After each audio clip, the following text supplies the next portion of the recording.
Hello दोस्तों, हमारे channel में आप सभी का स्वागत है। आज खुशी का बात है, आज 27 जून है और आज खेसारी लाल यादव का बेटे का जन्म है। ऋषभ ब्लॉग 27 इसका नाम इसलिए रखा गया क्योंकि ऋषभ का जन्मदिन 27 जून का, इसलिए ऋषभ ब्लॉग 27 रखा गया। भोजपुरी के सुपरस्टार खेसारी लाल बेटे का आज जन्मदिन है।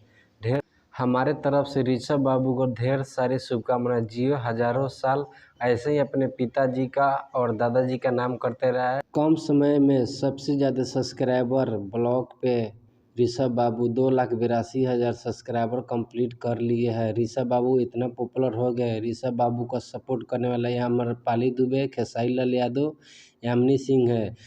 ऐसे ही वीडियो बनाते रहे ऋषभ बाबू तो लगता है कि हमको ट्रेंडिंग स्टार खेसारी लाल से आगे ऋषभ बाबू का सब्सक्राइबर चल जाएगा। ऐसा ही वीडियो देखने के लिए हमारे चैनल का लाइक और सब्सक्राइब जरूर करें। Happy birthday to